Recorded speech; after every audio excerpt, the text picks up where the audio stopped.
Good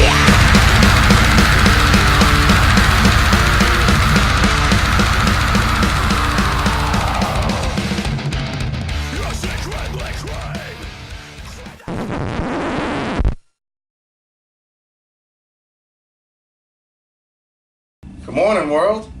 How are we all doing today, ladies and gentlemen? This is Jason again, from Jason's House of Fun and Video Games. This video is about my first impressions and my thoughts on the new Halloween movie that was just recently released within the last week. First and foremost, I gotta tell you, even before seeing the movie, seeing the trailer, I was excited. Anytime I get the chance to go see an awesome, iconic figure like Michael Myers be in a movie in a movie theater is exciting to me. What are my first impressions of the movie? I thought it was good. My only drawback with this movie was I feel the pacing could have been a little bit better. But for what we have seen over the years throughout the Halloween series, of all the sequels, the ups and downs, the left and rights, the curse, Michael Myers, the producer's cut, H2O, Resurrection. We'll leave that one alone. I'd say this is really good. How do I feel about everything other than the pacing in the movie? I thought it was good. I thought it brought back the mentality that Michael Myers is a human being, but the reasons why he does things, which is really, in my opinion, what a lot of these movies try to get at in one way or another, is important that they come back to square one. So in the first one, not to give any spoilers away, but I'm sure most people have seen it at this point, and if you haven't, shut off the video. In the first one, there was no clear explanation on why Michael Myers killed his sister. None. It just happened. And in my opinion, Michael Myers is a force of nature. There is rage, anger, and that unknown thing inside him that drive him. There is no psychological way of looking at it. He just is.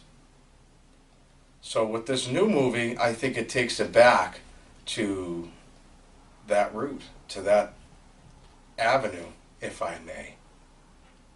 I think it's great. I think trying to explain Michael Myers and explain the reasons why he does things is it's just like anything. Within regards to this subject, there's some things that just can't be explained. There's some reasons why people do things and we'll never understand why. And that's a part of what these movies can represent but don't always. So in this movie, it takes us 40 years after that night.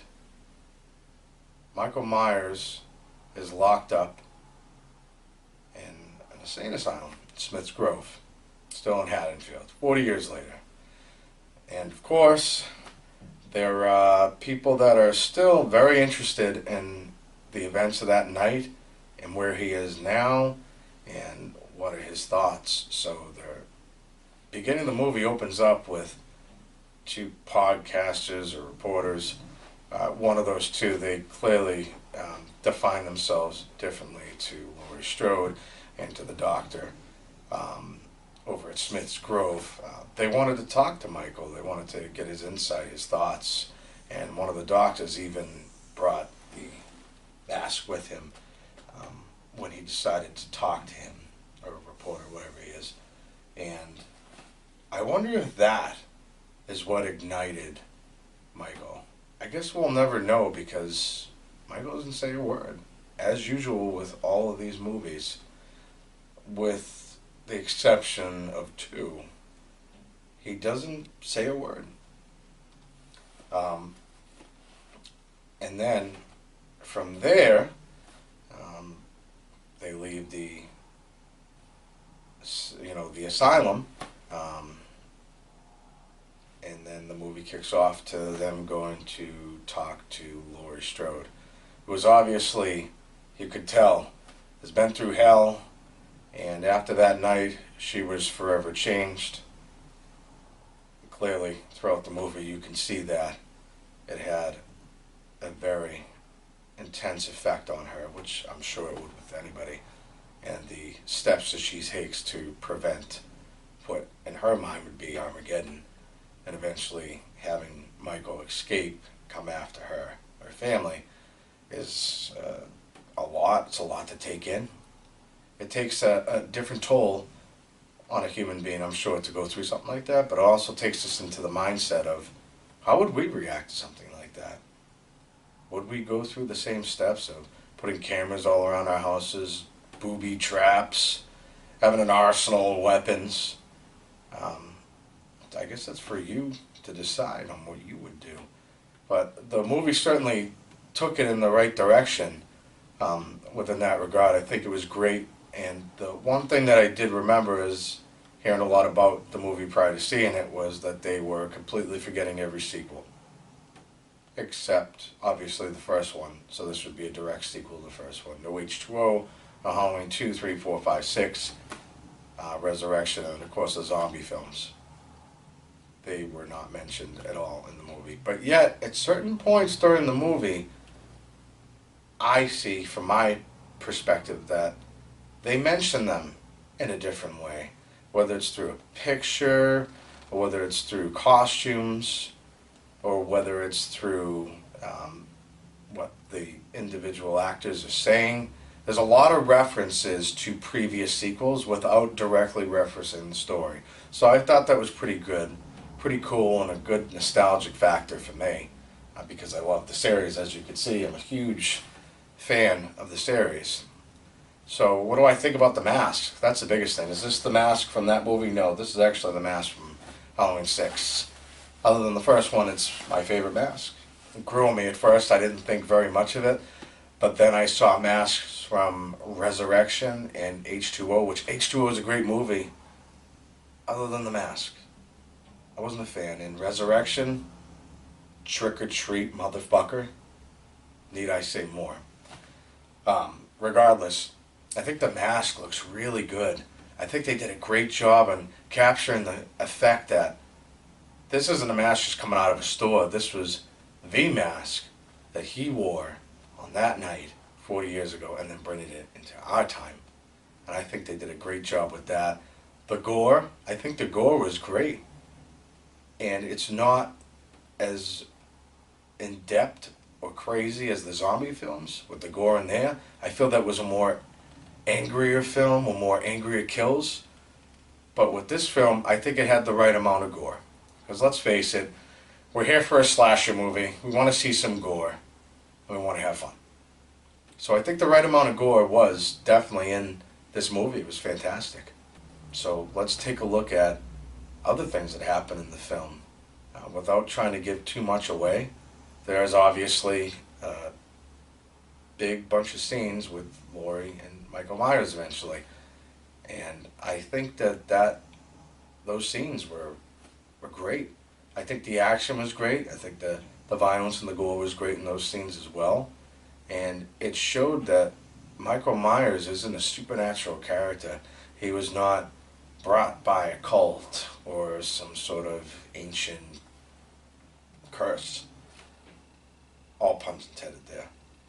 He's just a man, and there is no rhyme or reason behind why he does things. Anyway, in closing, I feel pretty good about how the movie came out. I enjoyed it, and the only thing that I would like to see in closing, without releasing any spoilers, of course, is that they just leave it alone. Just leave the series alone. Let him go out on a good note and call it a day. At the end, they do indicate something without saying anything. I mean, maybe that's just my impression, but just the way they focus on a particular item that somebody is holding, that makes me think that they're leaving the door for yet another one. But I think, in all honesty, the way that the movie ended and the way the story went, I think it was a great way to end it. I think Halloween H2O also would have been an awesome way to end it, but then we wouldn't have saw the zombie incarnations of Halloween, which a lot of people have a lot of issues with for one reason or another. I personally like them. The second one was a little off, but regardless, I'm a huge Halloween fan, I'm a huge horror fan, I'm a huge video game fan. Yeah, the trifecta. I mean, God, there's not a lot of Halloween movies that come out these days. It's been a very long time since we've seen that, or any real good horror movies in the theaters. So if you want to go ahead and check that out, I highly recommend it, absolutely. And I think that's about it. Yeah, I think that's about it. So thank you for checking out the video. If you can, subscribe, drop a like, a dislike, whatever you feel this video deserves. This is Jason from Jason's House of Fun and Video Games. I'm signing off. It's been a pleasure. Have a great and wonderful day. The mask compels me.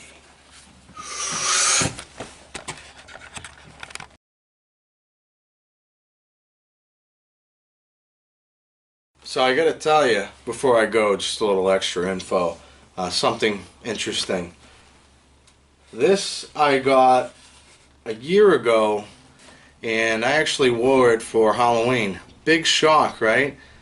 Only difference now is I have 2 kids, so I take them out trick-or-treating. And let me tell you, when I wore this, and I had the whole get-up on, the little jumpsuit, the boots, the 9, all over. It was fantastic. I stayed in character the whole time. I didn't even have to try. It was just an automatic thing. That's kind of the spooky thing about these kind of masks, is that it just changes you, doesn't it, in a way? I mean, not in a bad way. I know right from wrong, obviously, but I freaked out a lot of people. It was pretty exciting. People go, oh, it's a good costume. Wow, you're really scary.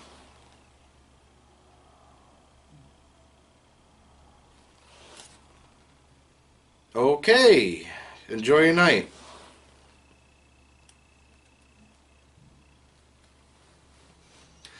And that's basically how the night went. And it was great. I thoroughly enjoyed it, and it was the first Halloween I actually got to spend taking my kids out. It was great. I typically don't do that now that I'm an adult, so now I have a reason to relive my childhood and have some fun. So thank you for tuning in. Have a wonderful day.